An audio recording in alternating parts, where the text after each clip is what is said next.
Hello, good morning and good afternoon. Today I have come with the theoretical overview of major literary movements and historical context by Norton. This is a complete overview of literary theory. What literary theories are, how many literary movements have taken place in recent world, right? These are the ideas today I am going to talk about, right? First of all, overview of literary theory. Classical theory and criticism. This is the first one. Classical theory is the first initiative beginning aspect of literary theory. And classical theory is well dominated from the Greek philosophers. Plato, Aristotle, Socrates, and another philosopher from Rome, Horace. These are the people who have just dominated classical theory. They have brought the concept of theory. They have discussed about theory. So Plato was the student of Socrates, and Aristotle was the student of just Plato, and Horace was different theorist from Rome, right? So this Western classical theory is highly about these philosophers: Aristotle, Plato, Horace, and Socrates, right? So when we talk about classical theory, we always keep in the mind about Greek and Greek philosophers. Yes, now the most classical theorists in Western culture are Plato and Aristotle. Yes, the classical theorists represent a wide range of opinions about literature. They have a wide, big range of opinions about literature. Plato and his student Aristotle present the best known views on classical literature. These two, Plato and his case student Aristotle, present the best views about literature. Plato's spokesperson Socrates disapproves of poetry. Poetry is imitation of reality. Plato and Aristotle believes that poetry is nothing but it is an imitation of reality. But Plato's spokesperson Socrates, his teacher, does not believe in it. He does not approve his idea, their ideas. Socrates states that poetry cannot depict the truth and teach morality. He says that poetry cannot depict the truth and cannot teach morality. But Plato and Aristotle believe that poetry can depict the truth and can teach morality. He says that, Socrates says that poetry is irrational and it is not knowledge. So the concept of Plato is, Aristotle is that poetry is irrational and it is not knowledge, right? For Plato, the material world is at best an imperfect copy of original world of ideas. But Plato believes that this material world is imperfect, and this literature is this copy of original world of ideas. So poetry is only degraded form of copy. That is what it says. So poets must be banished from the ideal state. That is the concept of Plato. He says that poets must be banished from the ideal state that he has himself written Republic, right, and discussed about ideal state. Aristotle asserts that poetic imitation can reveal truth. Precisely means exactly. He believes that, Plato, and it does not passively copy appearances. According to Aristotle, poetry does not passively just present the appearances. It imitates the real truth exactly. He says that poetry is a more creative act, right? Plato says, Aristotle says poetry is a more creative work. It is creativity. Aristotle states that poetry has the structure of beginning, it has the structure of middle, and it has the structure of end logically. If this does not is not found there, and it is not a poetry. Plato and Aristotle are Greek poets, and Horace is a Roman poet, right? Poets can and must imitate nature in their beliefs. Horace approves poetry in imitating nature, and he stresses morality and decorum in poems. Decorum should be there, decoration should be there, morality should be there in poetry. And he also believes, Horace also approves the idea of Plato and Aristotle, though he is from Rome. It is called classical theory of literature, of criticism, right? Classical theory, and then criticism. That is what classical theory. Now, medieval theory and criticism. What is medieval? So I'm talking about overview, complete structure, how theory developed. First, it is a classical theory, and it is quite long. And another one is medieval theory. Medieval theory covers the 5th century to 15th century, right? And it is large documents where they are practiced, and they studied about the just documents of reading and interpretation, and then just they formulated the theory. So it is the theory from the 5th to the 15th century. It is a large number of documents related to the practice of reading and interpretation. It is the theory of language and the use of literature. What is the key language and what is literature? This type of theory is called medieval theory. Plotinus, now this is the philosopher, theorist. Plotinus, Hog of Saint Victor are the theorists of medieval period. It is believed that interpretation means reflection or imitation of God's work. See the difference. Plato and Aristotle believed that poetry is a reflection of the nature, a mirror of life, imitation of life, mimetic theory that developed. But medieval poets, medieval theorists believed that interpretation of any work is nothing imitation of God's work. There is a God to provide the meanings, right?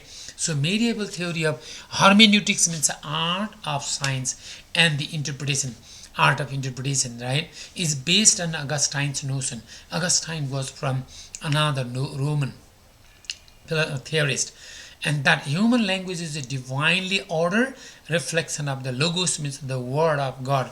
Augustine believes that human language is nothing, it is divinely ordered, it is reflected through the word of God, right?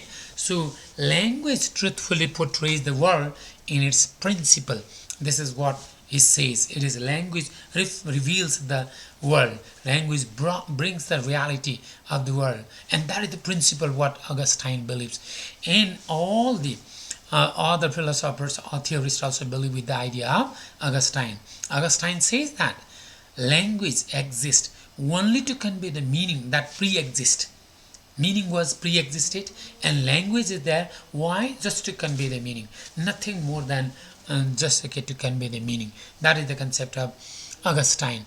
Most medieval writers accepted the Augustinian theory of language. That means language is the medium to convey the meaning, already existed meaning, pre-existed meaning. That is what it said. And other medieval writers also believed in it. They accepted in it. Allegory is the dominant technique reading text in medieval period. Now allegory became, this is a technique. Allegory means representing the idea in indirect form, talking about a spider and the bee. If we give the quality of a spider to the modern writers and the bee to the ancient writers, and discussion of spider and the bee is supposed to be the discussion of the modern and ancient writers, is called allegorical reading. That is what the technique was applied, allegorical reading in medieval period. And by the 12th century, medieval writers had extended allegorical biblical interpretation, all biblical study, to the study of great classical works of art. They started interpreting the work from the biblical point of view, from allegorical biblical interpretation. For Geoffrey Chaucer, he is a great father of English poetry, of Middle English literature, right? Poet's objective is not to invent new subject matter but to develop new ways of treating traditional themes. He said that objective of the poet is not to invent new subject matter, is not to create new ideas, but to develop new ways of treating traditional themes, right? Now after medieval literature theory comes Renaissance and neoclassical theory and criticism. Renaissance means a rebirth of ideas, reinterpretation of knowledge, reinterpretation of religion, reinterpretation of art, reinterpretation of all the existed knowledge that before, and presenting new and different concept is called Renaissance. Neoclassical means a classical but in a new form, right? Renaissance and neoclassical literary theory and criticism display a renewed interest in Greek and Latin classics. How it is they just renewed Greek literature, Greek let's say classics, Latin classics, reinterpreted and then brought a new concept. The theorists manifest a new concern with the vernacular languages and national literature. Now they started talking about national literature. And it is the theory of 16th, 17th and 18th century, because medieval literary theory was 5th to 15th century, and Renaissance and neoclassical theory covers to the 15th, 16th and 17th centuries. The debate between the ancients and the moderns began in Italy, and it extended throughout Western Europe. Now there was a debate between the ancient writers and modern writers, and this debate is extended throughout Europe. Aristotle's Greek tragedies turned into a set of rules for the writing of plays. Aristotle wrote that tragedies and Greek tragedies. He has brought the principle, rules of tragedies, what tragedy exactly is. And in his poetics, he has made the rules. And that became the rules for tragic poetry, tragic drama in Renaissance. It focused the doctrine of the three unities of place, action, and theme, time. Especially, drama should be staged in one place. It should be within 3 hours, and it must bring the events of certain place. So this is called unities of three unities. That was followed in the writing of tragedy. Julius Caesar advocated that modern Renaissance and neoclassical writers were also imitating nature. So again, Caesar said that it was nothing, even it was just like classical literature, because they were also imitating. So it is a neoclassical, because new in the form of imitation, different from classical. So they were called neoclassical writers, right? Critics and poets began to believe that this should rival the great literary achievements of Greece and Rome with their respective native language as that they did. Now, critics wanted to write in their own native language. They wanted to just compete with the Greek and Roman philosophers, theorists and writers, and they wanted to establish their own language, national language, to write in literature, and that they wrote a Divine Comedy in this Italian language, right? So they started practicing national language, right? This is called medieval, Renaissance, and then neoclassical. Now another movement of theory is romantic theory and criticism. Now romantic theory gives importance to the expression of emotion, subjectivity. It is not objectivity. It is the expression of emotion, feeling, passion, thoughts, and ideas, whatever the writers felt. And Wordsworth and Coleridge were the first people to present the idea about romanticism with the publication of lyrical ballads. They worship the nature, they just express their pain and suffering, and this movement was a kind of movement of freedom of writing, right? The romantic movement and the arts developed in the later half of the 18th century. See, now medieval was 5th to 15th century, and then Renaissance and neoclassical theory was 16th, 17th and 18th, and now romantic theory was just later developed in the later half of the 18th century. It is inspired by the American and French revolutions, right? This is what the inspiration was there. It flourished in the early 19th century, spreading throughout Europe and in the New World. New World means in America, right? It focuses on the individual quality. What is the individual quality? Gives emphasis to the subjective quality, emotion, passion. Romantic theory was influenced by the philosopher Immanuel Kant's attention to the ways in which subjectivity determines our understanding of the world. Subjectivity means a personal understanding, not objectivity. Immanuel Kant brought this concept. Romantic theory and criticism focus on poetry as the personal expression of the poet, inner soul of the poet, inner voice of the poet, and there came they were the god to give the meaning. That sort of concept was there. Romantic poets William Wordsworth and Percy Bysshe Shelley saw their as their personal impressions, moods, feelings, and sentiments. This William Wordsworth defined poetry as recollection of poetry is a spontaneous overflow of powerful feelings and emotions recollected in tranquility. That was his definition. And Wordsworth and Coleridge from Samuel Taylor Coleridge published lyrical ballads, and from their proper beginning of romantic age was thought. But there were pre-romantic poets also. Thomas Gray and William Blake were two pre-romantic poets, and these other five, Wordsworth, Percy Bysshe Shelley, John Keats, and Lord Byron, and even Samuel Taylor Coleridge, these five poets are supposed to be English romantic poets, right? Samuel Taylor Coleridge claims that poetry diffuses a tone and spirit of unity. Romantic theory focuses on poetic structure and coherence. There should be poetic structure, there should be coherence, right? For the Romantics, the poetic symbol expressed universal ideas through the concrete details, images, and metaphors. Metaphors were images, symbols, and concrete details were the concept of expressing universal ideas. That is what Romantic poets thought. It is aesthetic pleasure and beauty as well as moral truth. Romantic poets believe that, romantic theorists believe that poetry is nothing, it is aesthetic pleasure. It is the pleasure of beauty. It is the pleasure of just a moral truth, having moral truth, okay, morality, ethics. They were important in romantic poetry, in romantic theory. In romantic era in England was the lyric poem. Lyric means simple, direct, musical poem. They were very important in romantic era.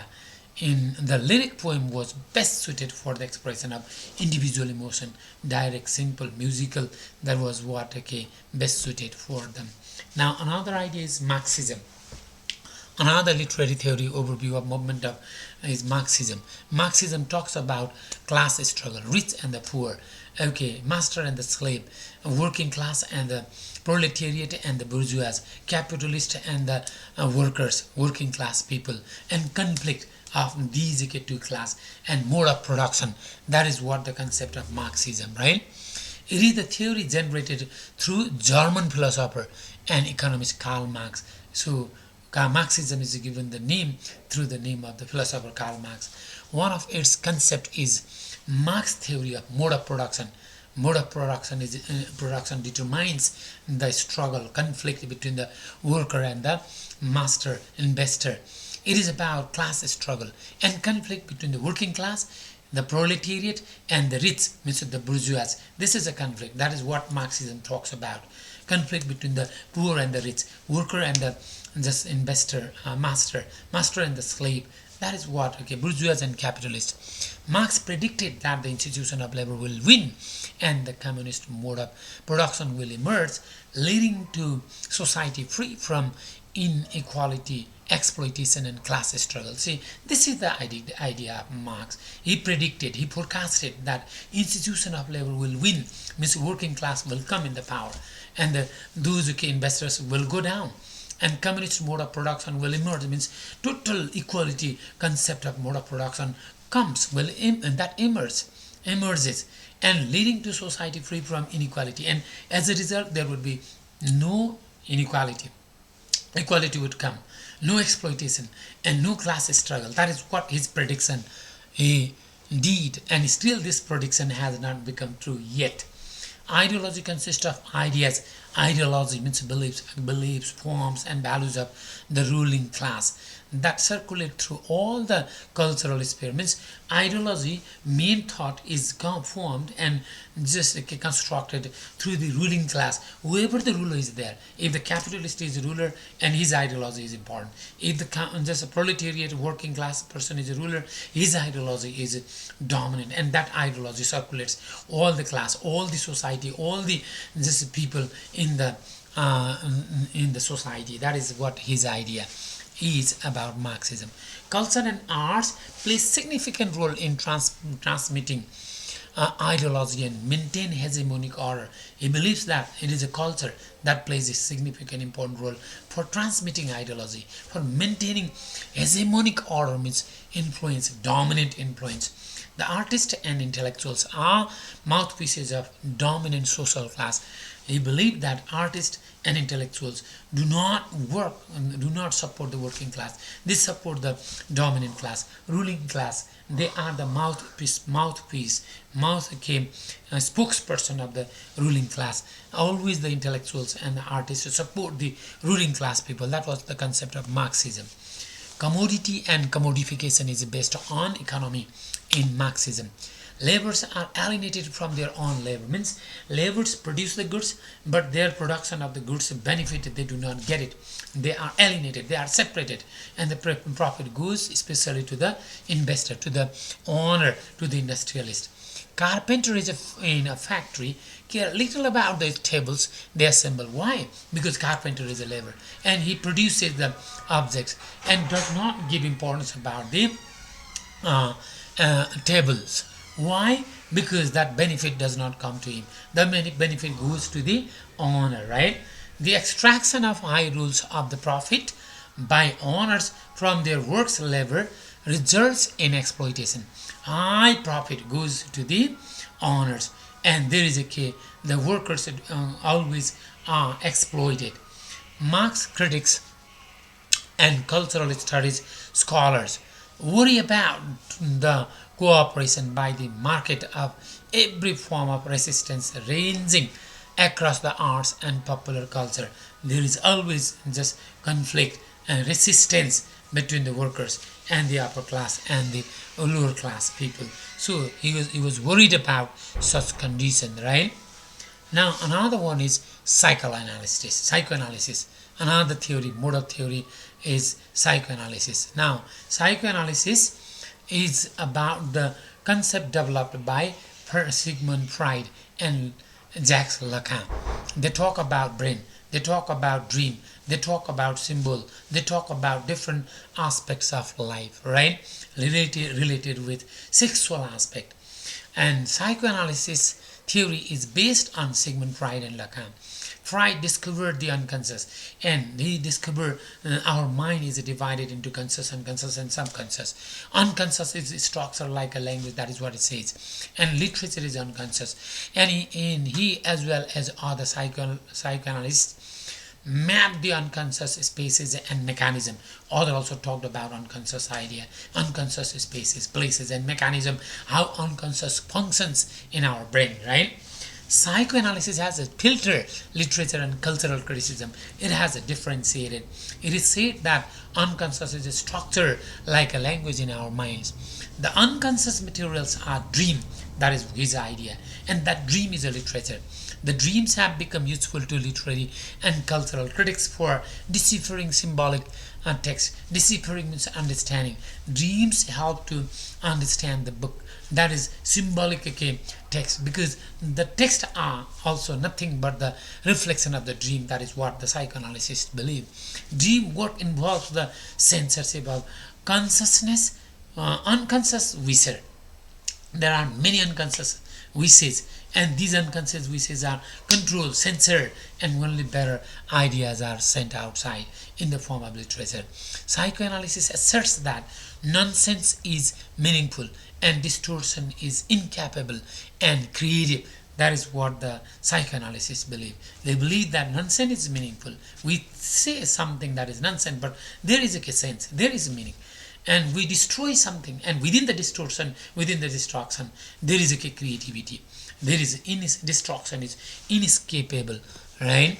Jacques Lacan creatively has brought the imagery order, symbolic order, and the real states. He has said imaginary order, sorry, not imagery, imaginary. And he believes that child, infant, and the mother are one. They believe that there is a reflection of the mother in the face of the child and in the face of the infant, and there is a reflection of infant for the mother. They believe that mother and the child cannot live without one another's support. Child does not believe that he can survive without the mother. Mother also believes that she also cannot survive without the child's love. So this is imaginary order. But symbolic order means when the language comes, language enters into the mother and the child, and what happens? They do not just find that imaginary order. They believe that language has brought the gap. Language is the base to distinguish them. Language differentiates between mother and the child. Language brings the gap between the mother and the child. Language introduces the concept of father. Language introduces the concept of the society and the reality outside. And this is how symbolic order is defined. And the real stage is defined with the philosophical concept. This real stage is impossible to find out yet, right? We are still in search of it. Imaginary order is the relationship between the infant and the mother. This is what I have said. Symbolic order is the position of the child and the mother, and the language plays its role in this stage. Language comes and differentiates. Real stage is the philosophical one. To know the facts about life, we ask about the philosophical question of life. What life exactly is, why we have been here, why universe is there, why we struggle for the power, why we need money, why we need property, why we just make war. All these questions are there. Why we survive, why we die, why we get the birth. All these things are there in the real stage, and we never get the answer of these questions. Now another theory is formalism. Formalism means a thing, heap of devices, heap of technique, writing style. Not, it is objectivity. It is close reading. It is very near to the what we call new criticism, right? Formalist criticism rose to be dominant in the early 20th century. It emphasized the objective interpretation of the text. Text is everything. Take the text as an object and interpret it. Do not go back to the author. Do not go outside in the society. Do not go anywhere. That is what is the concept of formalism. It is in opposite to subjectivist theory of literature. It is against of romanticism. So romanticist theory believes in subjectivity, it believes in objectivity. Formalist criticism is not interested in the feelings of the poets, not interested in the feelings of the individual responses of the readers, not interested in the representation of the reality, no imitation of the reality, does not believe in classical theory, does not believe in medieval theory, does not believe in romantic theory. Man regards that text is itself autonomous, complete, right? It focuses in the artistic structure and the form of the text. Textbook is itself artistic. It has its own form. It has its own structure. It privileges the work over against the artist. Artist is not important. Work is important. Audience is not important. Universe is not important. Work is important. That is what gives the importance. The two best known schools of formalist criticism are Anglo-American New Criticism and Russian formalism. There is Russian also introduced Roman Yakovsons, right, and Anglo-American. New criticisms are opposed in literature mainly in poetry as an autonomous entity is close to formalism. New criticism and formalism are very close. Autonomous text, meaning is incomplete there. It is separating literary criticism from the study of source, biography, reception, social, historical context, political and other extrinsic matters.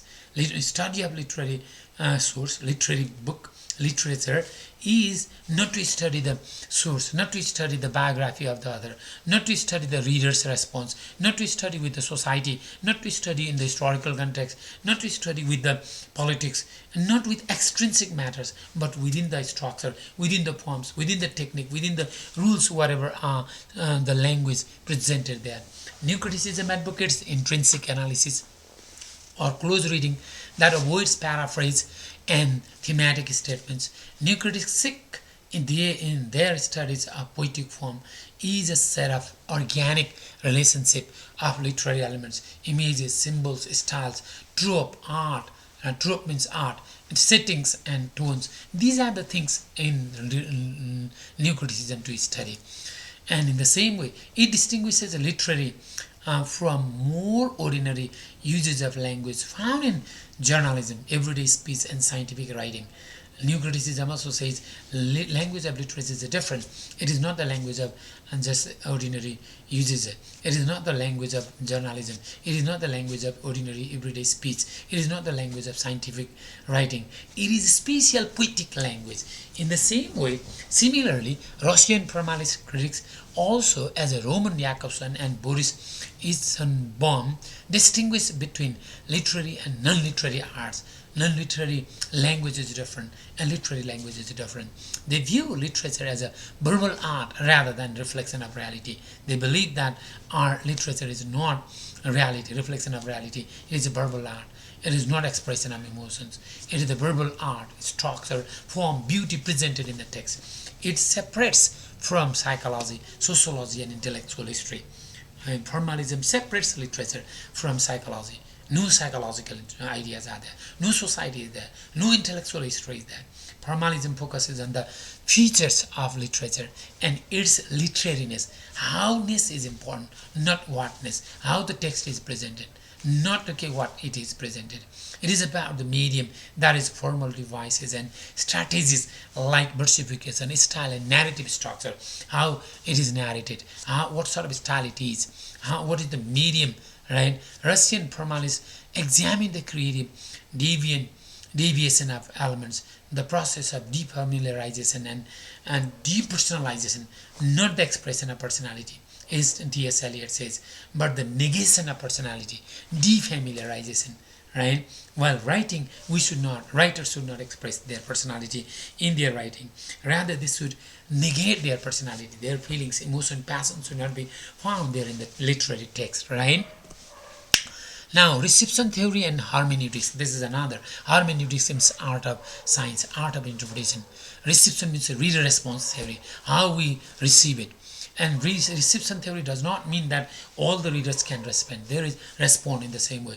There are interpretive community. Stanley Fish has introduced interpretive community. Interpretive community means people who have studied the particular subject, particular areas, who have the ideas, knowledge, and they can interpret. Not other people can interpret about it, right? Reception theory focuses on how the various types of readers receive the literary text. There are various types of readers, how they receive, and the writer has defined different types of readers. There are various types of readers: ideal readers, super readers, implied readers, readers of the mind of the author, virtual readers, real readers, historical readers, and resisting readers, critical readers, and many more different readers are there. And how these readers, but these all readers are the readers of interpretive community, they who have the knowledge of particular field of language, right? Such readers are found in reading, response, and reception theories, right? Real readers are people whose actual responses to novels, plays, poems, and other texts have been recorded by theorists, right? We are the real readers. The meaning of work is the moment by moment experience, but not something separate or left over. This is what reception theory says. Meaning is changed, experience, not the same thing. Not exact as formalist says, not as a new critic says. Meaning is a process, not a product. It goes on changing. It becomes different, not the product. It is an event, but not reproductive, retrospective construction or intellectual reformulation. Meaning is not intellectual reformulation, right? It is a process.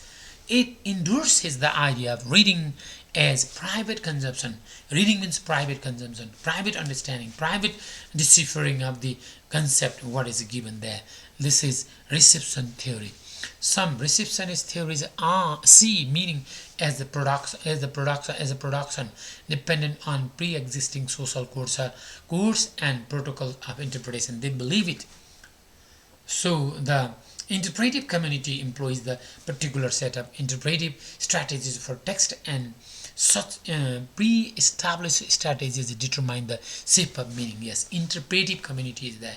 Interpretive community means the people who have the knowledge about it, who are in just literary readers, who have the philosophical minds, philosophical exercises. Okay, not other readers. They establish what apply certain strategies for reading the text, and that strategies determine the meaning, shape of the meaning. Hermeneutics is the principle, is the discipline that studies and understanding and textual interpretation. This is an art of interpretation. This is a science of interpretation. So priority is on objective historical reconstruction and fixed meaning. The hermeneutics of suspicion aims to demystify illusion. Hermeneutics has one positive and negative idea, and demystification, positive suspicion and negative retrospective interpretation. Two different types of interpretations are there in hermeneutics, right? Positive hermeneutics seeks to provide access to essential sources of life like utopian impulses, possibilities of happiness. When we read in a positive way, positive hermeneutics, positive art of interpretation, art of science gives to the positive vibration, utopian concept, impulses, feelings, possibilities of happiness. A negative talks about destruction and negative aspects of life. That is the concept of hermeneutics.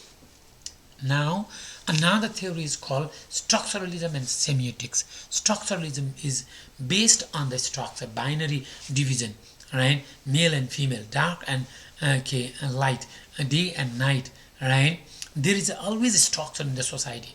So literary text is nothing but finding this structure. That is the concept of structuralism, right? And it is also about the concept of language, structure of the language, how we just interpret the text, right? The model for structuralism thinking is Ferdinand de Saussure's linguistics. Ferdinand de Saussure is a linguist, and he has introduced the concept of structuralism.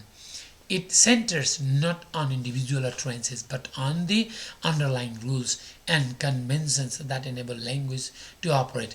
The individual language is not important, individual utterances is not important, but the system of the language, convention of the language is important. It focuses on language system rather than parole. Parole means actual speech of individual. It does not study about the individual concept. It talks about the language system. It talks about the complete system, how the language operates, right? It attempts to the synchronic, that is syntagmatic, train which exists now, but the diachronic means paradigmatic, which exists and changes over time.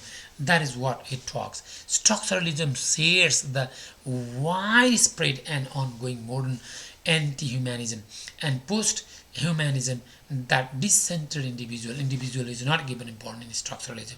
Structure is important, language structure is important, right? How it is studied, syntagmatic structure is important, right, to study.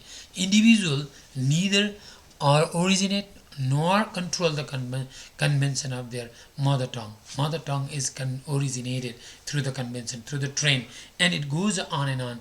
Individual cannot control it, right? The structures are created by social and cultural systems within which the humans are subjects. So structures are created, made by the cultural systems. It is created by the society and not by the humans, right? Within which the humans also come as a subject. So semiotics means the symbol of language. It is, we understand different concepts.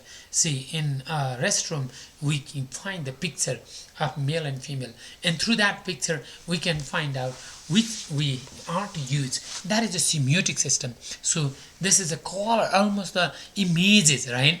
People know which items of clothing, texture, colors, style go with which, right? See, even in a traffic light, there is a red light to stop. Even and green light to go move ahead. Even if a clothes, purchasing, matching the clothes, we need the texture of the clothes and which color and style goes which one. That is what the structure, semiotics, right?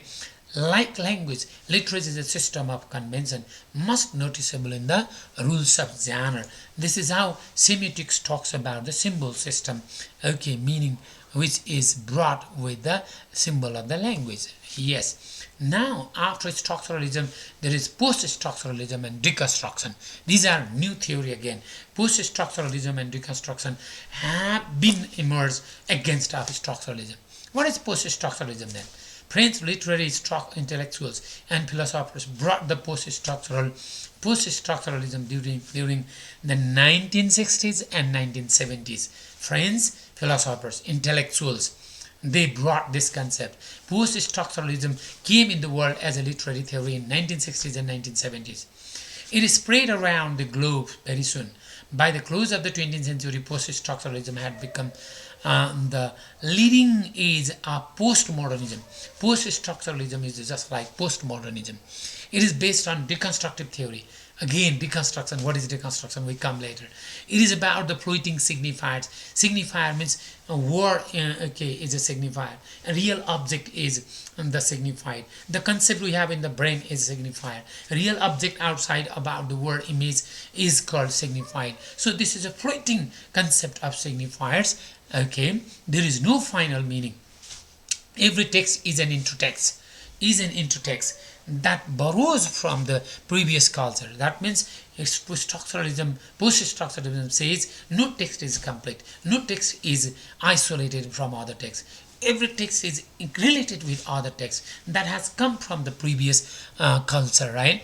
Post-structuralists claim about the death of author and gives that there is no role of the author once the book is completed. The role of the author is over when the book is made. So the text itself is important. That sort of concept is given by post-structuralism. Post-structuralism disconnects the text from the authorial intention and the psychology of the text. They do not want that to convey the meaning that text contains the meaning of the author. Text is the inner voice of the author. Text is the soul of the author. Text is the information given by the author is not believed by the post-structuralism. They do not believe in the psychology of the text. They think that there are the structures and there is no final meaning, no complete meaning, no just only structure, but floating, always running and borrowing one and another. This moves on and on. Now, what is a deconstruction then? Another concept about after post-structuralism, there is deconstruction then. What is deconstruction? Deconstruction means destroying, no center, no complete meaning, no author is there, no God is there, nothing is there in the center, right? And it is almost fleeting, multiple, no single meaning, plural meaning, multiple reading, interpretation of interpretation, no final interpretation, no one-to-one relationship, difference. That is what and Jacques Derrida has coined. Difference means differences.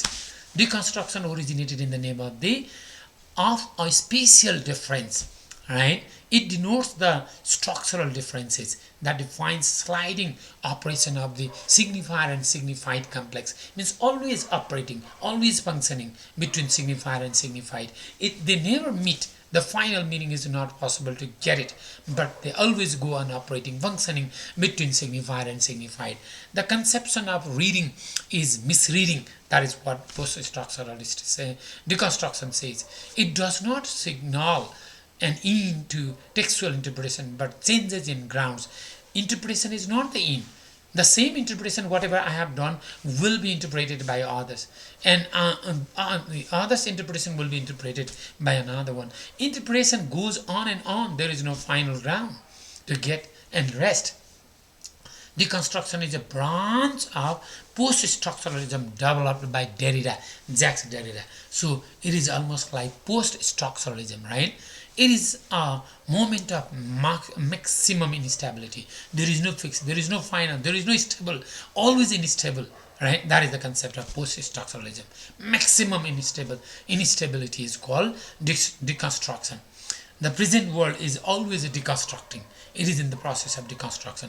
The usual understanding of the concept is deconstructed. Example, there is a book, Tintin in Tibet, and in that book, what is thought that there is a monster, Yeti. Yeti is regarded as monster, dangerous, man-eating, killing animal. But when it was found out, it was searched, and Chang Chung Chen, the friend of Tintin was saved from the plane crash, and he was just like protected from the death. So it is found that Yeti is like human beings. The old believed idea is deconstructed. Concept that was established in the past is destroyed. Now new belief has come. Yeti is like human being. Yeti has a loving human soul, very kind, loving, caring. That is what is the example of deconstruction. It is undecidability of meaning. There is no final meaning. There is no decision of meaning. Meaning never comes in say deconstruction. It is the concept of interpretation of interpretation. Interpretation never ends. Interpretation moves on and on. So this is the concept of interpretation of interpretation. It is the plurality of meanings. Meaning does not become singular.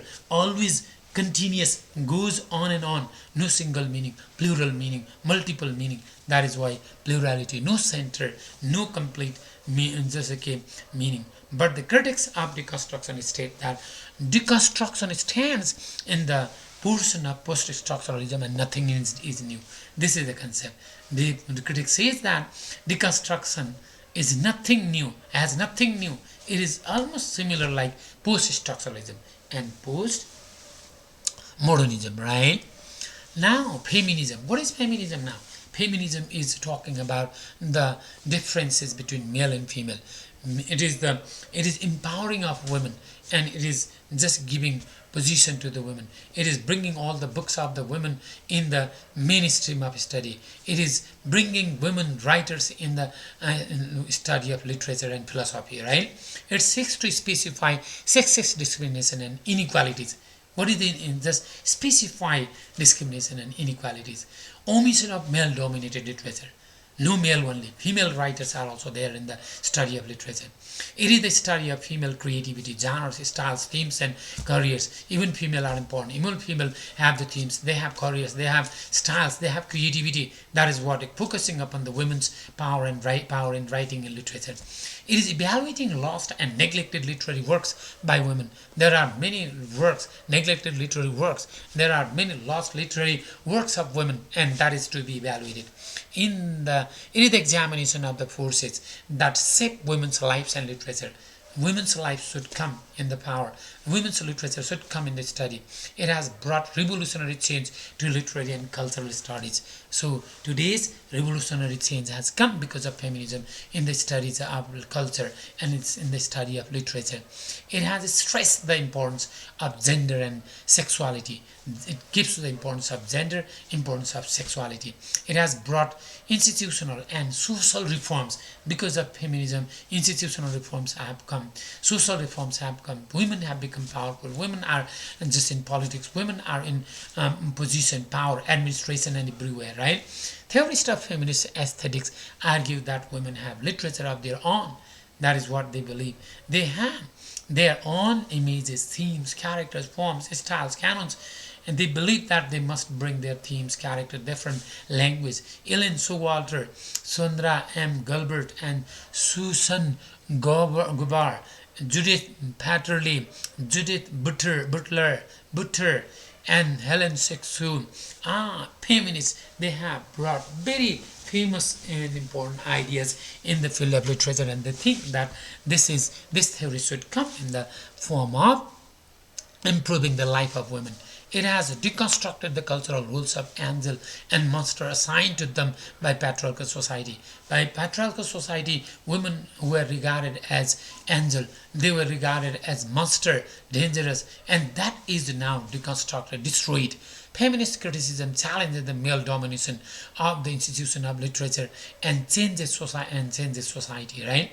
And now domination of institution of literature by male is dismantled, destroyed, and society has changed. It has advocated in the concept of creature feminine.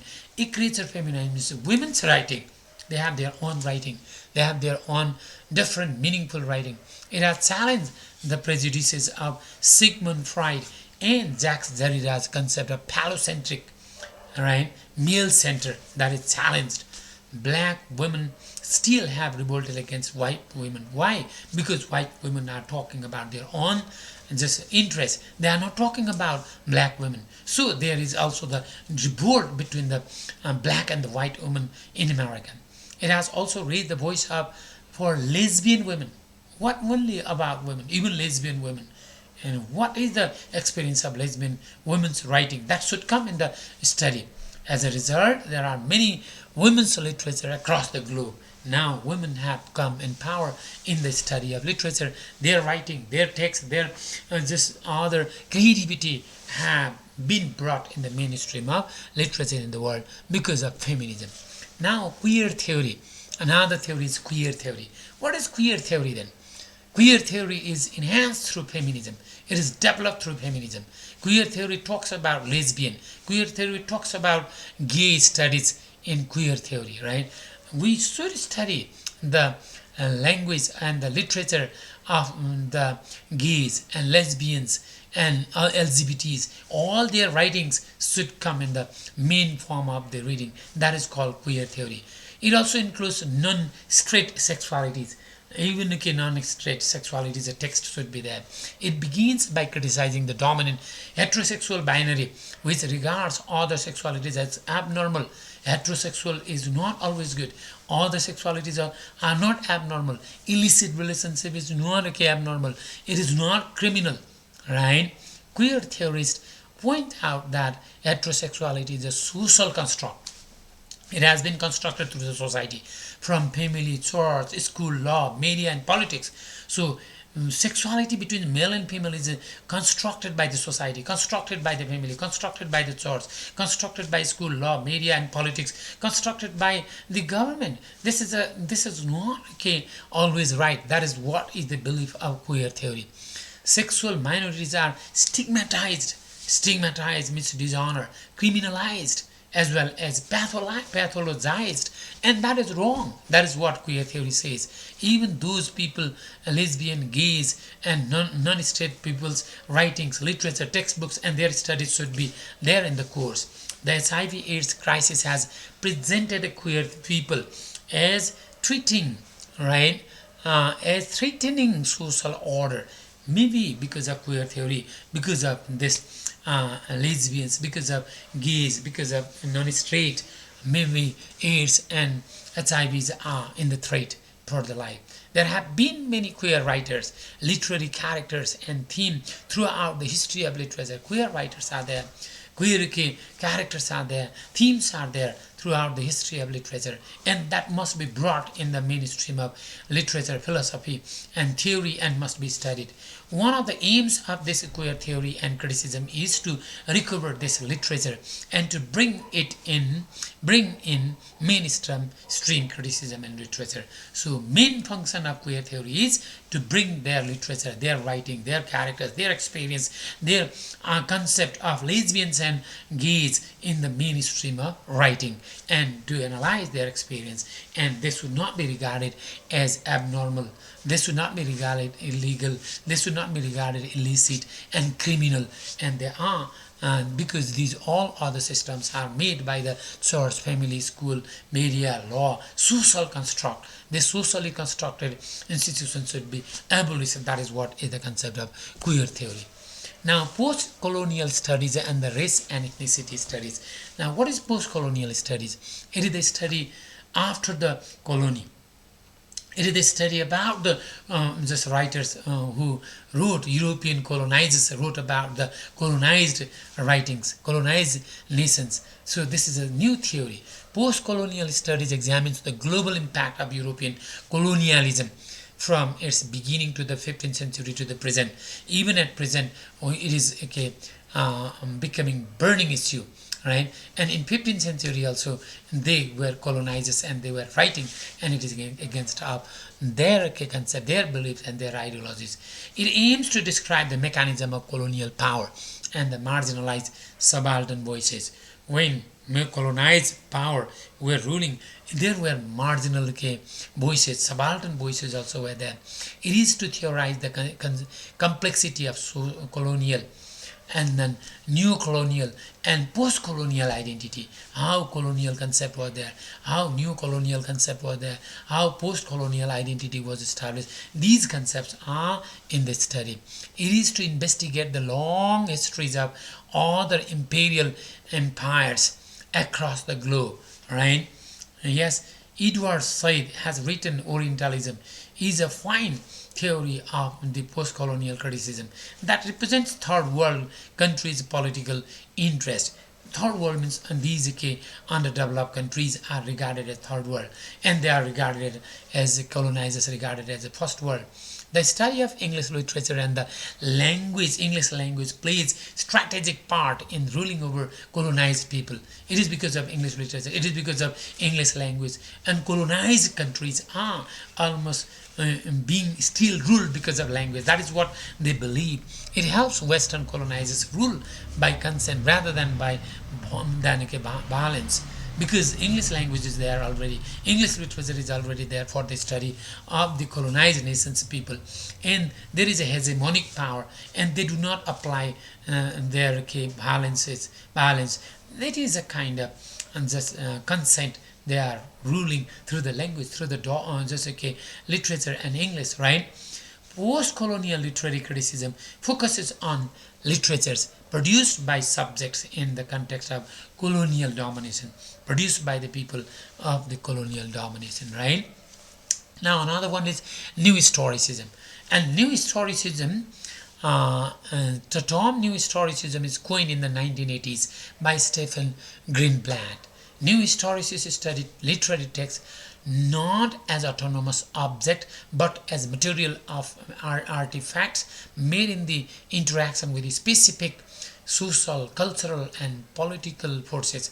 It means literary text is not objective.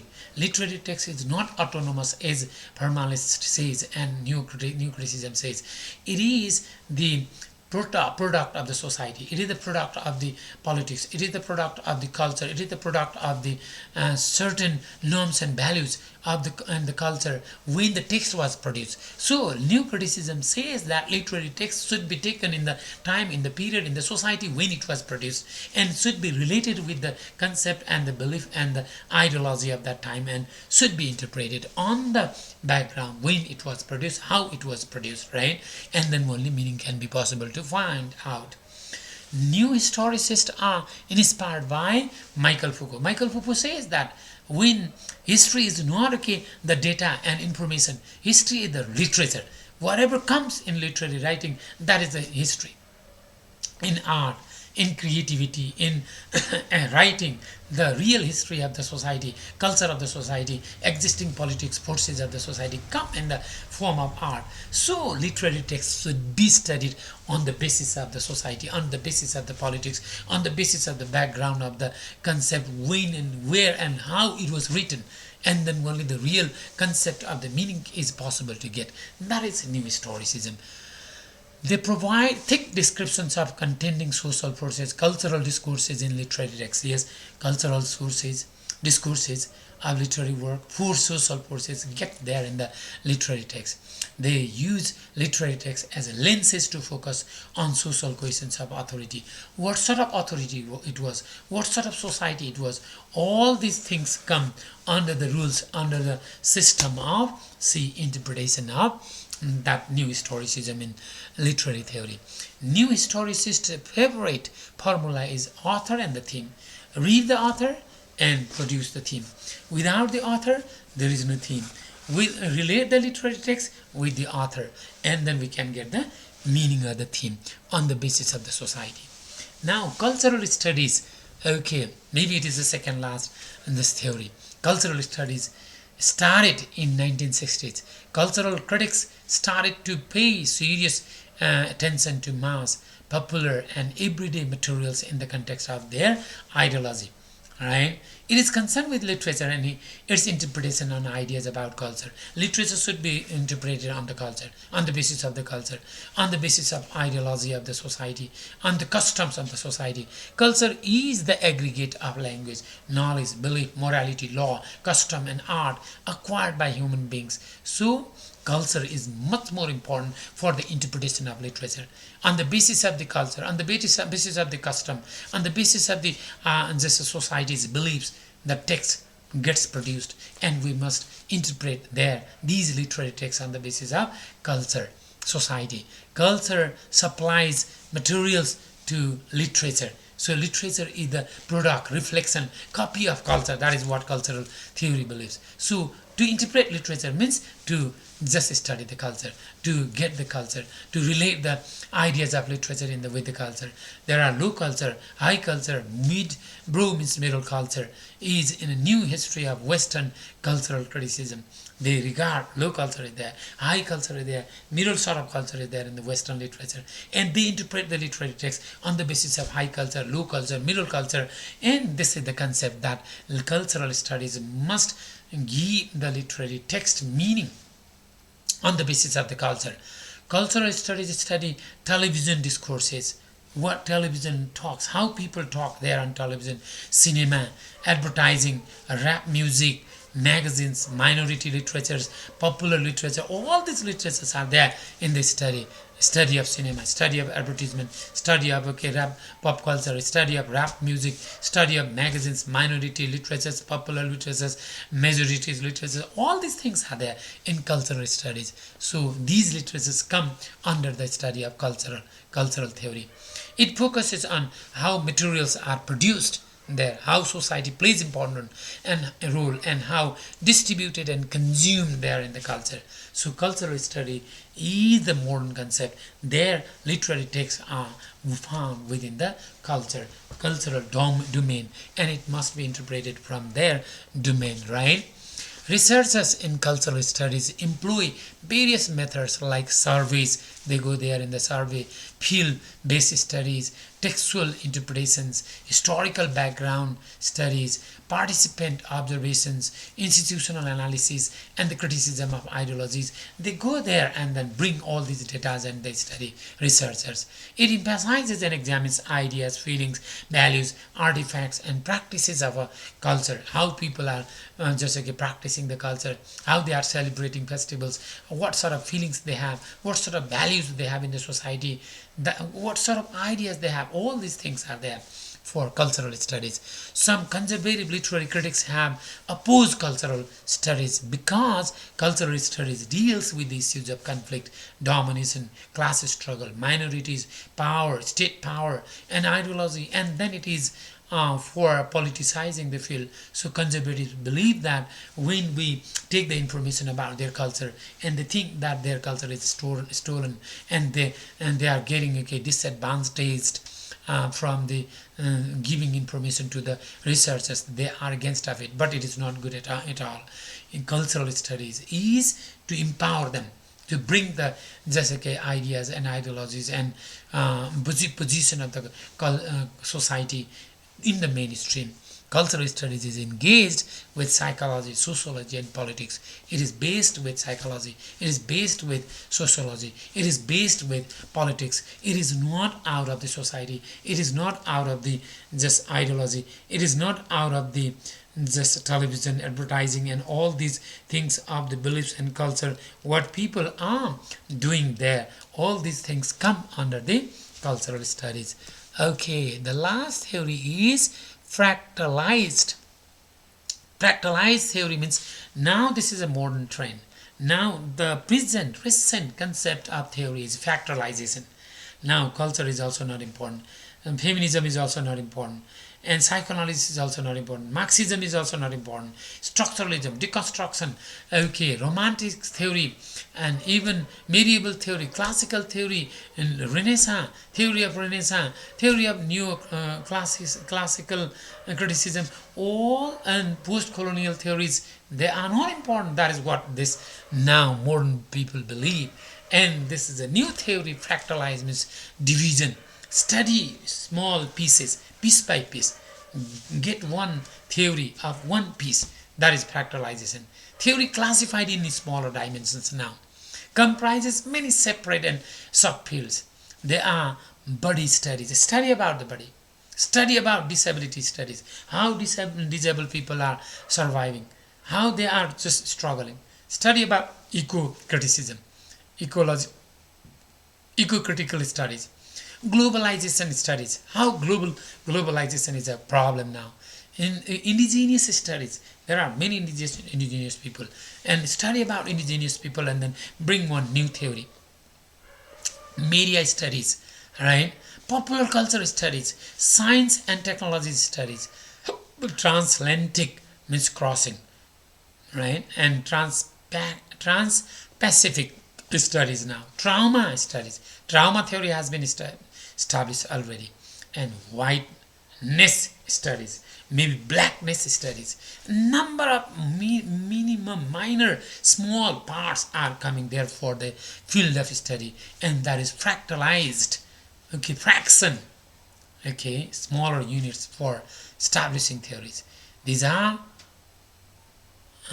areas are, okay, semi-autonomous.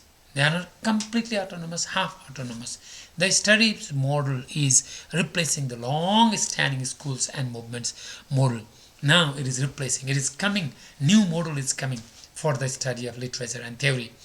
But it does not mean that the death of the theory or movement beyond theory. It doesn't mean that. Theory is always there. Though it has come in the present day, this is the outcome, result of the previous theory. So those theories are also important. They are not death. We are not going beyond the theory. Theory is, in ordinary sense, lives on. It goes on and on. It never dies. In the After Theory, Terry Eagleton declares in the opening page, those to whom the title of this book suggests that theory is now over and that we call all relatively return to an age of pre-theoretical innocence, are in for a disappointment. Maybe we are in a disappointment.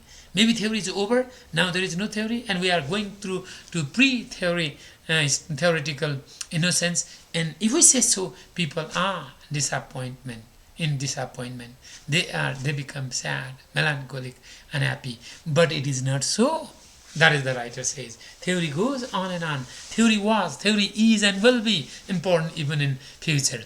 There are very good reasons that contemporary theory continues to frame the body study of literature and culture in academic institutions. It continues for the study of literature and culture in academic studies. There is a reason of frame of it. Plato suggested long ago that the unexamined life is not worth living. Plato said life should be examined. That's why Socrates wanted to examine himself, how intelligent he was from the society, and started debating with the people, and later he was put in the trial and then he was poisoned to death, forced to die. So unexamined life is not worth living. He also believed it, and we should examine. And it is a worthy maxim, means saying, proverb, for philosophers and for the students of theory and criticism. So still we have to examine. Theory never dies. So this is all about the theory. That is what we study. So this is an overview of the theory, short concept of the theory. Maybe in detail we will be talking later one by one. And this is the concept of overview of theory. And maybe it becomes meaningful to understand for the readers some ideas about the theory. Thank you. It's a long, and you can listen and then get a kind of concept. Bye-bye.